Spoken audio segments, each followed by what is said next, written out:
afternoon, good morning, good evening, wherever you are in the world.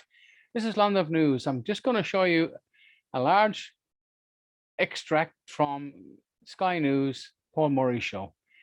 This must be seen if you're an Australian.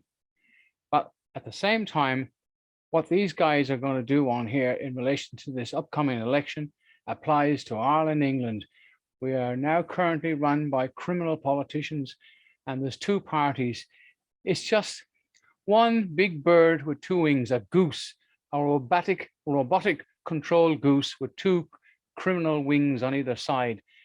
Dump it, get rid of it, move into the smaller parties. You'll see a few of them on here. There's quite a number of smaller parties. Bring it, as Pauline Hanson says, bring a pen to the election sign above the line with a pen, not their pencil, they can rub it out, and don't postal vote, because that's how they got rid of some very famous politicians. Yes, postal voting. Yeah, what a con. Go to the polling booth, bring a pen and mark above the line. Just watch these guys. This applies to Ireland, England, Australia. It's now time to get rid of this absolutely disgusting criminal goose with a left wing and a right wing of two preferred parties by the rich and powerful one world government. No more to be said. Copy it, watch it, and spread the word. Bye for now. Thanks for watching, guys. And pop across to Rumble. I'll be on there as well, getting bigger. Thanks, guys. Bye.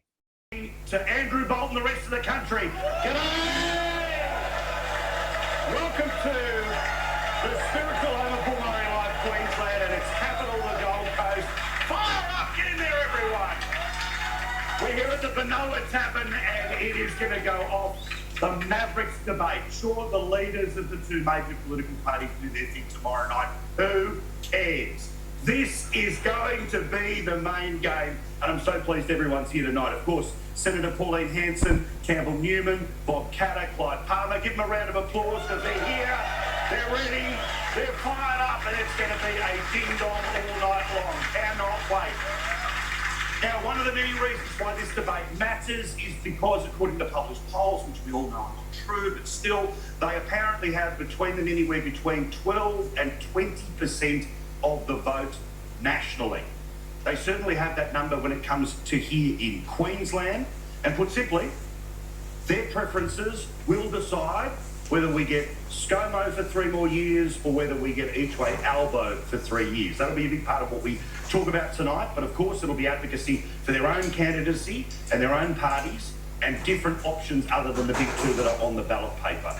So, put simply, this is what we need to talk about. We're also going to talk about the reality that if each way gets there with the help of his lefty mates in the Greens, how would they play the game in the Senate or the lower house? All of that tonight on this show. So, let's all say it together. 32 days to save the country from the mad left. That's the mantra, that's the fight, that's the laser-like focus, that is what is in front of us right now.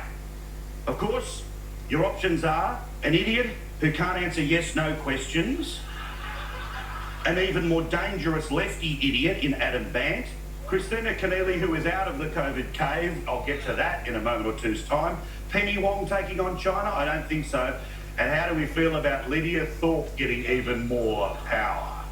Well, of course, the big news today was that the Labor Party campaign, it's back on track, guaranteed an election victory just like it was in 2019, because you know who's here to help?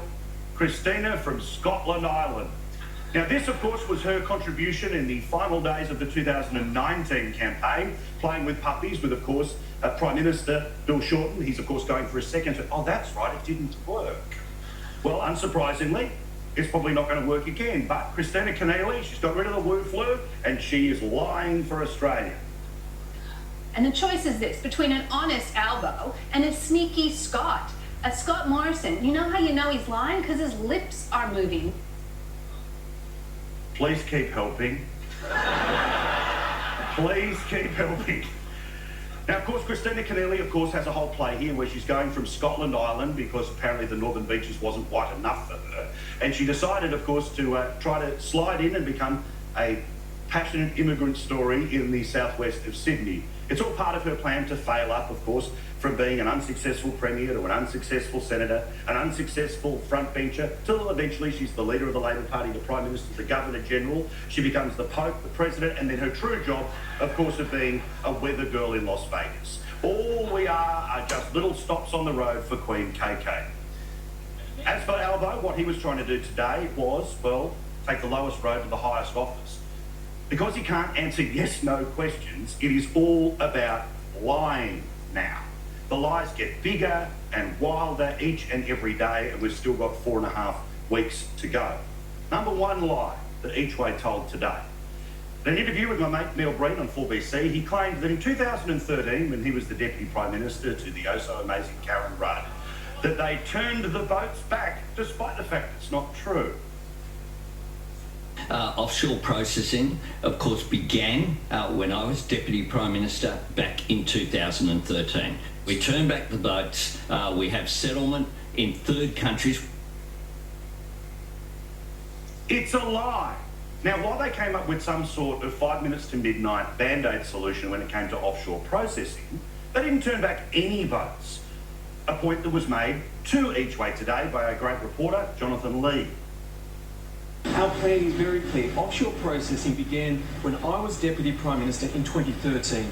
We turned back votes. We have settlement in third countries. Settlement in third countries. Now, you were Deputy Prime Minister from June 26, 2013 through to September of that year. Now, between that period, some 3,960 people arrived illegally in Australia on 48 votes. You didn't turn back the votes. No. Is that not accurate? No. And what confidence do people have that you will turn back the votes? Middle stump from the Sky News reporter. A stone cold lie. And then there's the one, of course, that they support Operation Sovereign Borders. We support Operation Sovereign Borders. We've said we support the offshore processing system. We've said we support boat turnbacks. We've said we support settlement in third countries. There is a difference that we have over temporary protection visas. Eachway is telling a lie. Because as you know, Operation Sovereign Borders isn't just the name of something that you order on Uber Eats. It actually requires all three things to be done. Jim Molan, who of course was the bloke who was turning back the votes, he told this to Peter Crenton last night, that if you support Operation Sovereign Borders, you support it all, not some of it. It's not a buffet. Operation Sovereign Border consists of three factors, and you cannot say that you support Operation Sovereign Borders unless you support all three. Oh, and if you're one of the people on Twitter who's trying to turn around and say, oh, this is like a 2001 issue, no one cares about this anymore. Jim Molan on how many people with a fistful of dollars are waiting to pay people smugglers in Indonesia. There are 8,000 people, as we know, 8,000 Afghans waiting in Java to come to Australia. The people smugglers, Peter, as you know better than most people, are watching every single thing that we say. So the boat stuff, lies every day. And then there is the massive lie that the government is planning to move particularly old age pensioners onto the cashless welfare card. We talked about this a bit in the past couple of days. It is a stone cold lie. It is absolute garbage. It is not true. I'm sorry, I've got to say it. It is bullshit. Now, this particular lie is being pushed in part by letterbox dropping that is going into old age pensioners' homes, particularly on Bribie Island here in Queensland. That's what the leaflet looks like. And just in case you don't believe me, lefties who hate watching the program tonight, I don't care, ratings count in both directions. The ABC did a fact check on this and they called it a lie. Now, by the way, the media wants to call this an election scare. It's not an election scare, it's an election lie. And it happens all day, every day from these people. And then there's the third big lie that Albo was trying to push today. And it goes back to his promise about cutting your power prices. Our modelling very clearly out there shows that households will benefit by $275 on average. Well, the truth is that his modelling is done on the other side of the beer coaster when Rudd came up with the National Broadband Network. Because the reality is that to get to whatever dreamland they want to get us to, you have to spend billions of dollars physically building the infrastructure. As I've told you before, he has a $20 billion promise for a $1 trillion problem. And it's one that the government is seizing upon, suggesting the power bills that they could end up going up by more than $500. But I talked about the new change when it comes to Albo and his tactics. Now, can I predict one thing here? Labor people always win the People's Forum, and when inevitably he does, and if he doesn't, he's dead, right? Shorten won the last People's Forum, okay? They're important, but they're not legally binding when it comes to the election. He will win that People's Forum because he'll be able to continue to lie as many times as he can in front of those people. But what's really important here is that all of this is part of a new strategy from Labor. One that they will say, Newspoll didn't move, he hasn't made a mistake, it's all back on track. So let's be nice and clear about Albo's brand new way of campaigning is. No more detailed announcements each and every day, because remember, he can't be trusted with yes, no questions. Hide behind Jim Chalmers, who ends up doing most of the heavy lifting in these press conferences, because even if he's not telling the truth, he can answer a yes, no question. All scare all the time, because that seems to have worked for 3 years. And this is a tactic I'm going to get in trouble for talking about, but I owe you the truth. One of the ways that political campaigns manage the media is to say, we'll give you a one-on-one interview with insert the candidate. So that way, the people don't ask the tough questions. So watch the people who get one-on-one interviews with Albo, and then watch how their questioning of Albo changes from when they were no chance of sitting down and having a conversation. Oh, and amazingly, he's knocked off for the second day in a row at lunchtime. He really is the Aussie Joe Biden. So when it comes to the big questions that Albo won't answer, why are you lying to people who are pensioners? Why are you lying about votes? Will KK be on the borders or in charge of the budget? And who'll really be in charge, the Mean Girls or the Greens? Who will pay more tax? Why do you keep saying that climate is a bigger threat than China? Who's really going to pay for your 43% climate cut by 2030? Who will be the Defence Minister? And before we introduce our great panel, it's DJ Albo time! Hey, buddy! Now, play that one where you were an economic advisor to Bob Hawke. Became an economic policy advisor to the Hawke government. What about how you're going to take more questions than ScoMo, but then you ran away? I'll be taking more of your questions. Thanks very much. Why are you taking all the questions like you're agreed to? Answer the job seat stuff. So we're not taking more questions now, Mr. Albanese, like you planned. Get the chopper chumps ready because it's time to talk tax. Will you increase tax? You won't be increasing taxes to pay back debt. You won't increase taxes. I don't know that you're answering the question. It's pretty. Yes, I am. Is it a yes or a no? I am, absolutely. Will you be increasing taxes? We will be announcing our measure on multinational tax evasion. Mean Girls. There a cultural problem with senior women within the ALP? No. Not that you're aware of. No. No. Put your hands up in the air, put your hands up in the air. He's talking boats, boats, boats. Do you remain committed to Operation Sovereign Borders, and if so, do you support the retention of temporary protection visas? Yes, we don't support temporary protection visas. Time to square off with a partner to talk unemployment. What's the national unemployment rate? National unemployment rate at the moment is, I think it's 5.4. Sorry, I'm not sure what it is. And bring it home by ripping off a fake American president. Australia, we have serious challenges to solve, and we need serious people to solve them. We have serious problems to solve, and we need serious people to solve them. Unfortunately, Tony Abbott is not the least bit interested in fixing anything. Bob Robson is not the least bit interested in solving it. He's only interested in two things. He is interested in two things. Making Australians afraid of it. Making you afraid of it. And telling them who's to blame for it. And telling you who's to blame for it. Ladies and gentlemen, big round of applause for DJ Albo.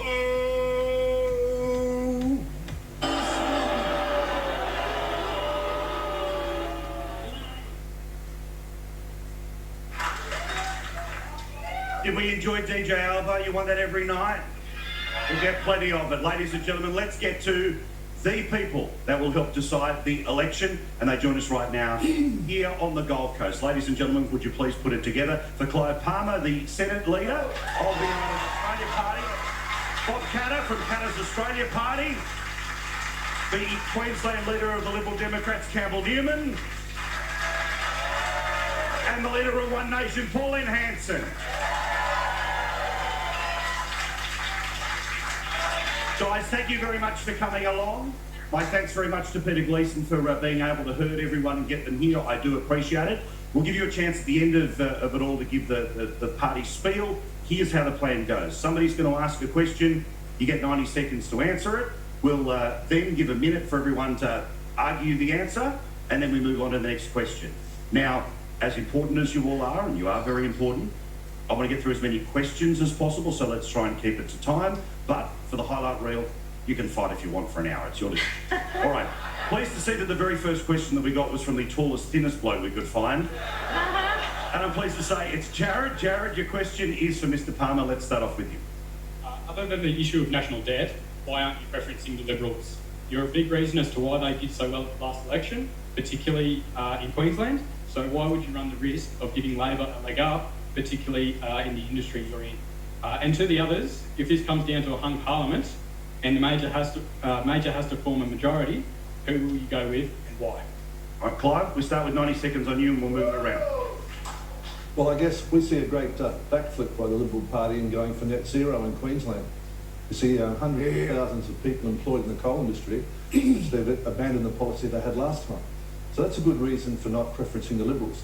But moreover, we see that the whole political class, Liberal, Labor and the Greens, has deserted the Australian people, not going for policies that are good for this country. And so we think all of them are as bad as each other.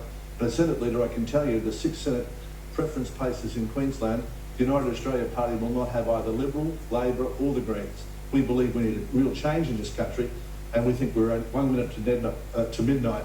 And you really can't say for other than the debt. The debt's over $1 trillion. You know, Shorten was aiming at 900 million. They've beaten Shorten's goal by going over $1 trillion.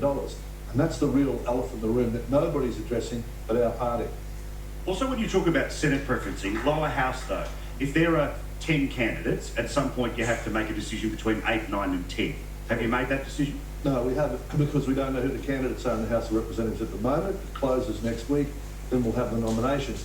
But there are some people that we will preference, for example, that stood with Craig Kelly in Parliament across the floor with him, that sponsored his bills, etc., that stood up against the mandatory vaccinations and things in this country. So those people will receive our preferences, I'd imagine. But Craig Kelly's responsible for the House of Reps, I'm responsible for the Senate, and I won't preference any of the bastards. All right, Bob, we'll give everyone a chance to answer it on preferences, Bob. On preferences. We have never, ever shown preferences. We believe the voter knows best. So we have one side of the card for Liberal, one side of the card for Labor. You make up your own mind. But Paul, if you think that I have some, preconceived adherence to the LNP, I stood and watched as every one of my rural industries bled to death under deregulation. And I can be very specific. The dairy area that I represent had the highest suicide rate in Australia 3 years after deregulation. That was my party, and I know all about it because I was in the party when that was done. And I just have never ever lived with the shame that I had to live with then. So I don't start off with any preferences. In 4.5 years, I defy people to tell me anything that this government has done to deserve to be re-elected. And I agree with Clive, something they've done which is absolutely bloody awful is to have spat upon the coal industry. There are only 2 incomes that this country has now, is iron ore and coal. You've seen every other industry overseas, all you got left is those two industries, and you're going to close down the coal industry. Well, either you're lying when you say 2050, you're either lying or you're going to bankrupt this country, one of the two. Now, if you think, thank you, but if you think, from what I've said, venting my fury and the pain that I had to take through all those years, if you think I'm going for the Labor Party, well, my homeland was utterly destroyed by the deregulation of the wool industry and the sell-off of the railways. The Labor Party would sell the railways and the electricity industry to the highest bidder. Can you believe it? All right. Can you believe it? Campbell, I want to give you all a chance to deal with the preference question first. Look, a couple of points on this. Firstly, the voters at the end of the day are the ones who decide. Parties only make recommendations. I'm here because I am so dismayed with the party that I was involved in since 1975, and particularly Prime Minister, who I don't believe espouses the values, and we were all in the Liberal or National parties in the past. So we're here in one respect because we're upset about the betrayal of those Liberal Party or National Party values. So I particularly agree with Bob in what he said about coal. You know, a Prime Minister who once brought a lump of coal into the Parliament has actually set in motion the betrayal of the coal miners, Central Queensland and indeed the Hunter Valley. But we've then got Anthony Albanese saying that he supports coal. Well, you know, knock me over with a feather, mate. That's BS too, because he's used some language there which I think sets up the bureaucratic repudiation of future coal projects. So in summary, I don't want Anthony Albanese to be PM. If it comes down to the wire, I will always back the coalition. I'll be honest about that, upfront about that. But you know what? Don't believe this stuff from the major parties, particularly Morrison, that a vote for a minor party or independent is a wasted vote. It's not. It's the only way that we'll get change. It's the only way we'll get change. The only way you can get into the Parliament. Yeah. Pauline, we've talked a lot about preferences, but I want to give you the fair shake as well.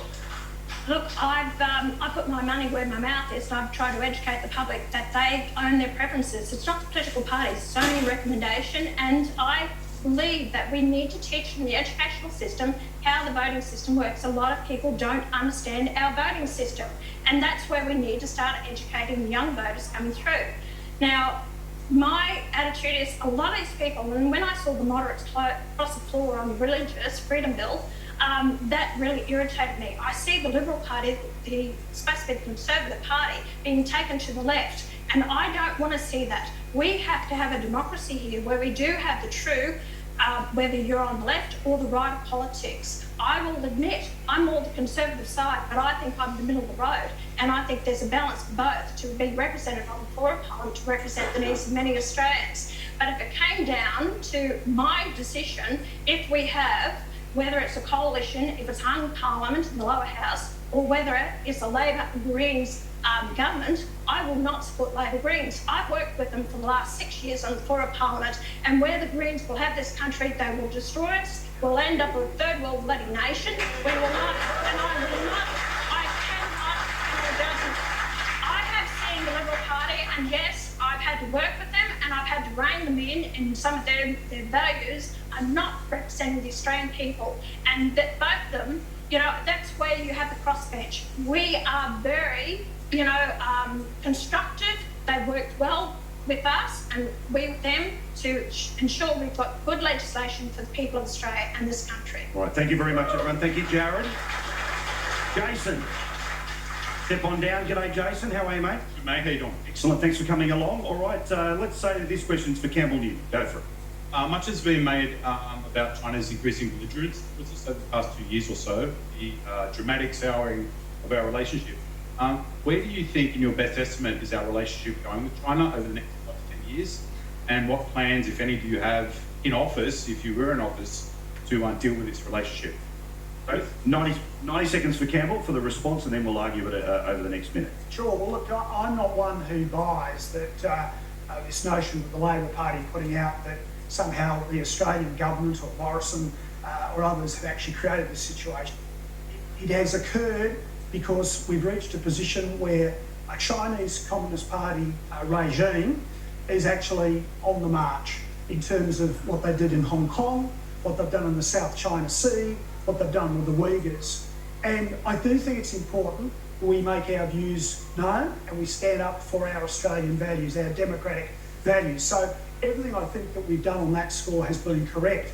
The fact that they've then pushed back in the way they have is something we've copped. We've copped it sweet, and sadly some of our rural exporters and the like and other exporters have copped that.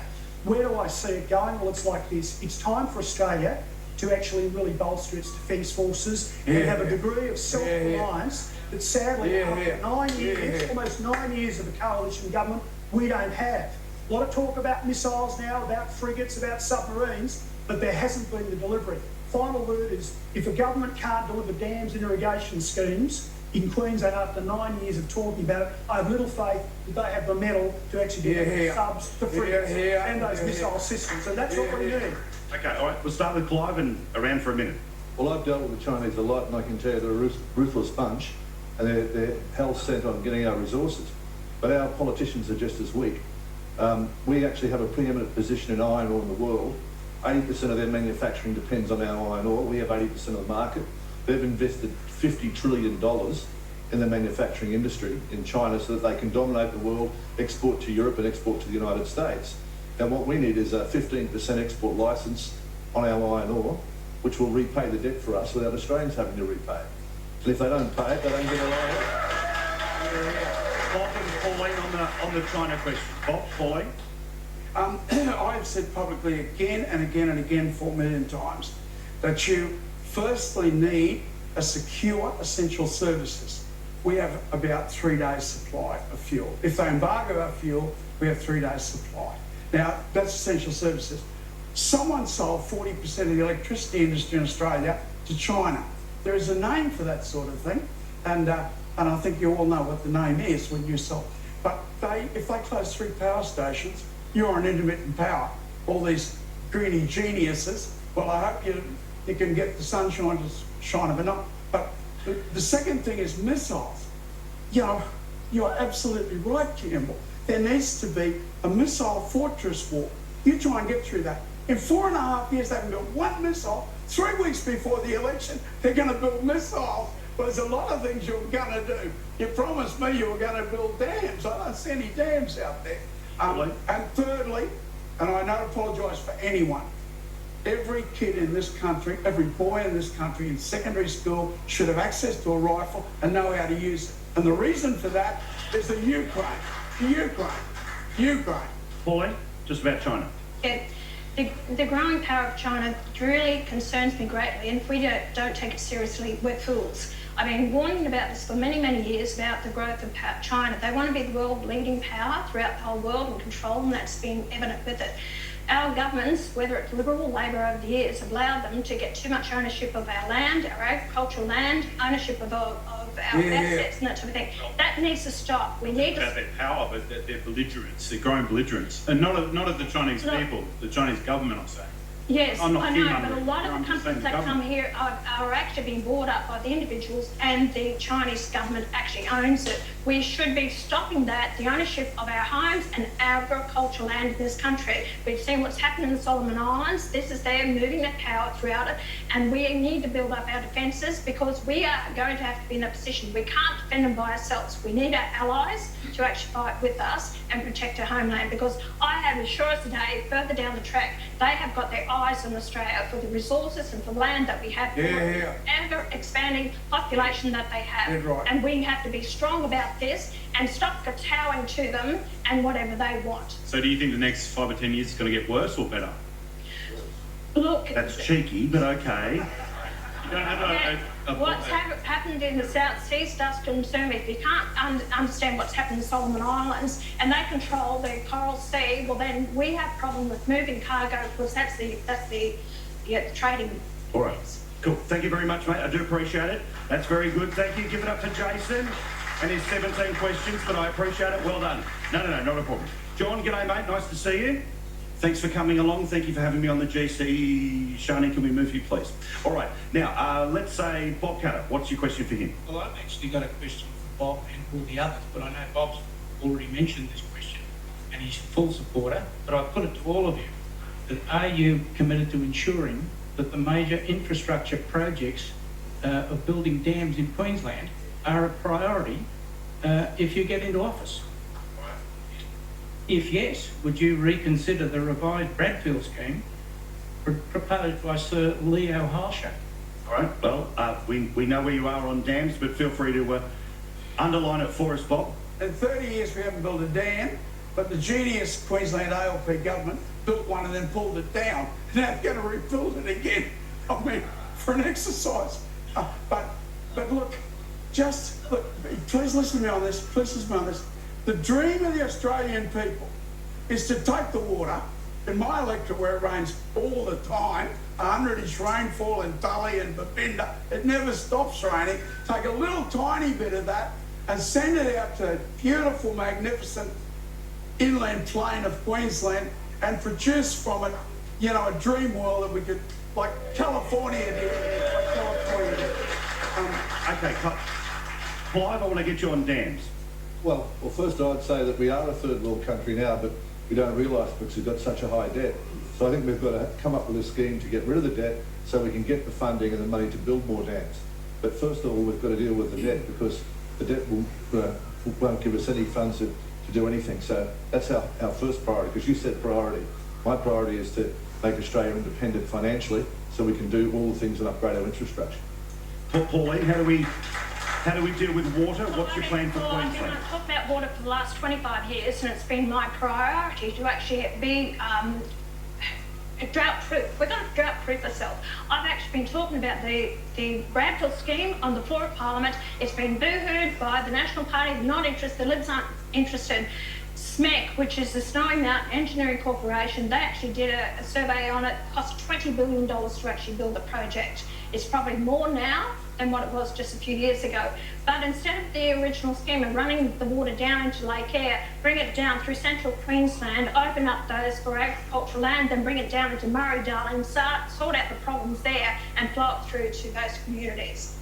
Campbell, you know this from both sides. How do we get it done? The light bulb moment for me came back when Brisbane and South East Queensland were facing that terrible drought back in the late 2000s, where Peter Garrett stopped the building of a dam, Traveston Dam, on environmental grounds. We were down to 15% water, ladies and gentlemen. 15%, the nation's third largest city. And I say that if you can't build a dam to provide the sustenance of life, where can you build a dam anywhere in Australia? The problem is the Federal Environment Act, and despite talking about this for 10 years, neither Julia Gillard, Kevin Rudd, or even the coalition governments have done anything about it.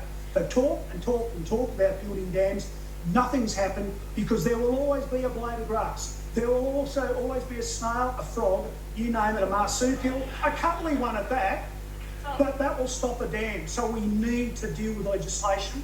And I back the Nathan Dam, I back Hell's Gate, and I want to see these projects delivered. And I'll be fighting for that. That's one of the big things I will fight for if I'm a senator for Queensland. You want another crack, Paul? People have to know this, and the big problem is that when John Howard separated water from land in 2004, the problem is that they've actually privatised a lot of the water. A lot of the water in Australia, 20% of our water is actually foreign owned. We've moved on the floor of Parliament to have a national register who owns our water. They've all backed against it. No one voted with One Nation on that bill. So the Nationals, the Liberal and the Labor don't want you to know who owns the water licences in this country. And Clive, just on debt and this idea about paying it down, and there's not a person who doesn't agree with that as a priority. How long would it take to get to zero before you start being able to deal with other priorities, or it's got to get to 750, 500, 250? What's the number? Well, on our modelling, we think 20 years will repay the debt back and probably give us an extra $300 billion by charging a 15% export licence to the importers of our iron ore, and they would be paying it, not the Australians. But what it does immediately, it brings our balance sheet into balance, if you like. We've got a debt here, but we've got a way of repaying it. So that opens up the capacity of the government to do so many more things straight away. Thank you very much. Can I just think, Bob, yeah. It's a really important point to make, right? There's nearly $200 billion a year going to superannuation. None of that is going into development, as Clive's talking about, Campbell and Pauline talking about. None of that's going to development. More than half of it is just going in the stock market, which the great John Maynard Keynes described as a roulette wheel. I describe it as a Ponzi scheme. You keep jamming $100 billion a year, but once upon a time, 60% of that went into government securities for development. The money is there for development now, and instead it's going into speculation. Well, there's 3.5 trillion in superannuation. It goes to 9.5 trillion in 2040, and there's $1 trillion at the moment invested in American shares and European shares, which can be bought home straight away. When you invest in superannuation, the government makes it tax-free. We get tax-free money, and it gets sent offshore, and we have no benefits in Australia. But here's more than half those shares. That's dead right. More than half those shares. Campbell, about the plan. But here's the problem right now. Between now and 26 financial year, the debt of this country is going to go up by 37%. We're in a boom, a mini boom. And even if you're a Keynesian sort of economist believer, you don't spend, you don't run deficits, large deficits, 80 billion this financial year, coming financial year, in a boom. You're actually meant to cut back. The trouble is, if we want to deal with this debt issue, we need to actually stop this crazy spending, which is actually creating inflation, hurting people's cost of living, and it started prior to the Ukraine. That is the biggest issue affecting people right now, inflation, and it's because of government spending and loose monetary policy. And we're the only people who are talking about cutting spending and actually reducing taxes, which is really important to stimulate the economy. Because, Pauline, I mean, again, my observation about the Senate is, remember, this was a Senate at one point in time that got rid of the carbon tax but kept the compensation for the carbon tax. That was one of the deals Xenophon was able to get going. It's one thing to be able to be in the Senate and advocate for these things, but how are we going to be able to get an understanding across broader politics here that there's only two ways to solve this: cut what you spend or increase what you tax? That's right, there's only two ways to raise money for it. But what you actually need is that this government spending, what's going on at the moment, all these arts programs. And I'll tell you, a fellow got $1.8 million for his Lego to take it around the country and show his Lego. And another fellow, someone else got $1.1 million to about the Beatles band doing a tour around Australia. That's where your money's going. Bureaucrats are on $600,000-700,000 a year. It's just absolutely ridiculous, the amount of money that's been going out the door. The waste of money is atrocious. That needs reining in. But then again, we also need to look at our resources. We look at the mining, they actually pay a lot of money to the states in royalties. But we have so much gas off the northwest shelf. We don't get the money out of it. We're the largest exporter of LNG gas throughout in the world. Yet we only make about $300 million out of $54 billion export, and Qatar is the second largest, which pulls in $26 billion a year. So go figure. This is because the government is not utilising our resources so that we, the people, get back. All right,